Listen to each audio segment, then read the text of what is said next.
Okay, so let's follow up with the cross shoulder position a little more and look at some great ways to mount from there, and then we're going to talk about how to bring that together with the Kimura. All right, so I kind of said it a little bit when we looked at the previous technique with the Kimura going cross shoulder. I really like the cross shoulder a lot.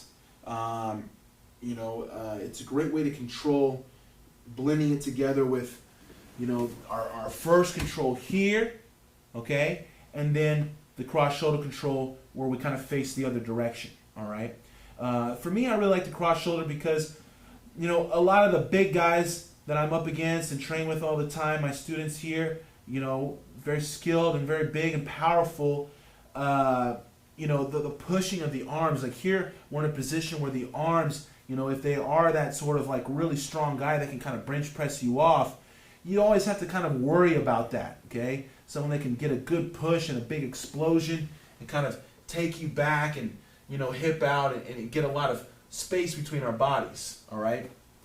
So I like the cross shoulder a lot. It's a big part of my control and my game on top here, not just for the fact that I can attack the Kimura from it, but also because of just the control aspects and how it neutralizes the arms a lot more, all right? So let's just look at the basic cross shoulder control without really the setup of the Kimura, okay? So I'm not going to worry about his arm right now, all right?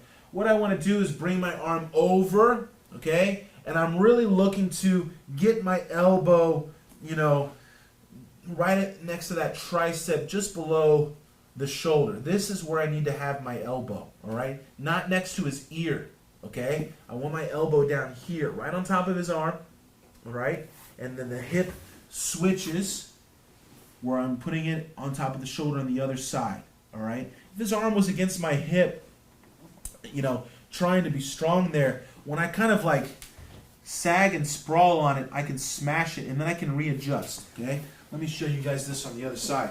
Because my goal, just like with the other side control positions we talked about, I want a lot of space between his arm and his legs. The more space that I have there, the more room I have to work with, the way more difficult time he's going to have trying to escape.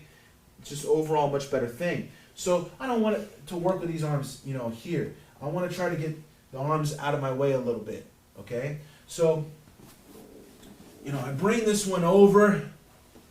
I start to get into my cross shoulder position. We're going to say this one was really strong, okay? So what I like to do in that situation where I feel like, man, maybe you could push me away and get some space here, is I'm going to kind of like lean and sprawl down on his arm. Now I'm a little low. This isn't where I'd want to stay, okay? But it allows me to smash his arm down, and then I'll adjust my position. Usually I'll get some sort of control of his leg during this time, okay? And I'll kind of start to come under and now walk up his arm up a little higher. Now I'm in a great spot, okay? Where now my elbow is in line with my hip, okay? Everything's in alignment with his shoulders, all right? And now that arm is dead, so you can't push against my hip, and I have great control here, okay? Obviously the arm I can work for at any time, but even if maybe his elbow was down, his arm was in, I still like this control, okay? Now he's pretty safe from me attacking the Kimura, okay? And that's fine, because right now I'm looking more for the mount anyways, okay? So let's do that again, just from this side. Okay, switching to cross shoulder control. Like I said, maybe even his arm is tight, okay? That's fine, all right? A lot of times, like I said, I still want to go to this cross shoulder. It's just, a place where I feel very secure, and I like to mount from there, especially if I don't have good control of this arm right now, okay? So I bring this one over. This hand can go to the belt, all right?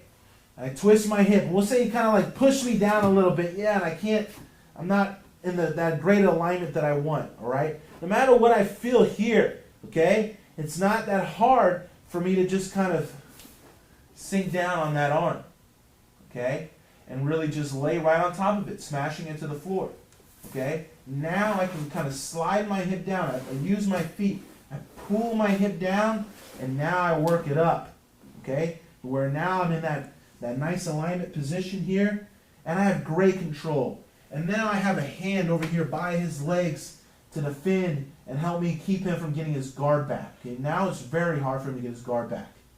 Okay? Anything he does where he starts to get on his side, you know, and it gives me any problem, I'm just going to readjust my position. I'm going to pull that leg up. If I need to kind of slide down and get back under his arm again, I will. All right? And really keep him to where, once again, most of the time his knees are looking that way. Okay? Let's turn this a little bit. All right? And now this can be how I set up my mount. Okay? By this continued pull and push of his legs, he's going to want to scoot his hip and bring his knees back to at least center, if not more over here. Okay? So, as I'm doing this and I feel that he, you know, starts to center up, I'm going to let go and switch to the other knee. All right? Just like this. Just place my hand on the knee. Before I go, it's very important that I bring this knee tight to his hip. So now I'm going to bring this knee to his hip as I go with him a little bit, push his legs to the other side, and take my step over with my foot right behind his butt. Okay? As I take my step over, a lot of times I like to look for this, you know, little corner of his elbow here, just so I can get underneath that as I square my hips up and start to get into my control position, you know, establishing this mount. All right? I like to get under the arm, and I like to get a hand on the collar right away too, so I can threaten his neck. All right? When I get a hand in the collar, you know, those arms that are down by your hips, pushing and trying to scramble out of that mount, you know, a lot of time, at least one of those hands will come up and defend against, you know, your hand that's in the collar, relieving pressure off their neck. And so when they bring that hand up, that's one less hand we have to worry about pushing against our body, and that'll help us maintain position. Okay? So let's do this with your head top. Okay? So we're here. You know, like I said, we can go cross shoulder with the arm here and have, you know, a great position where we can do both the arm or the mount. If it's down low, you know, that's fine too. Okay? This is a safe position for him. Not going to stop me from doing the cross shoulder control. All right? And like I said, it's one that I really like a lot. Okay? So I'm switching, bringing my arm over. Remember not to stop here by the ear. Okay? That's not going to put our weight exactly where we want it, and it'll give this arm too much room. Okay? So I come over, elbow low. Start to twist my hip and bring my arm over. Okay? He's blocking me here, sprawling the arm, then slide up and under it. So now I have my hip right in his shoulder. Okay? From here I can take my time. I can stay here as long as I want. Alright?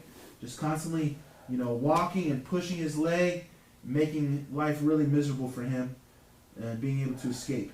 Okay? And you notice my base here. Alright? Now I'm working this little push. He moves, I switch my hand to the other side. Okay, turn a little more. Alright? Here to here, and bring this leg in as the other one steps, and I push his knee. Okay? So like I said, a lot of times I like to get my arm under the elbow, and the hand that was on the belt, I like to bring that right up here by the neck. So that other hand that could possibly be down on my knee or my leg right now, once I put this sort of pressure on his neck, a lot of times that hand comes up and pushes against my elbow, and now I'm using it to help me not only attack his neck, but maintain position, secure this mount. Okay? Now from here, I can start to really work on cinching the grip and working my mount game, you know, and you know, working towards that finish. Okay? But you notice, you know, how my weight is spread and applied to make sure when I step over here, I'm not right over his head. I'm really safe, okay? I don't want to rush this step and go too much here too soon, or maybe I can run into the bridge. I know as long as I'm over here, there's not a strong bridge going that way, and it's safe for me to bring this hand right into the collar and start to work my finishing touches. So this is our step over mount from cross shoulder. Great control there. You're going to see how the arm comes back into play here in a little bit. We can use the mount to set up the arm, and we have some other ways to mount from here, and it's just a really great spot to work from side control.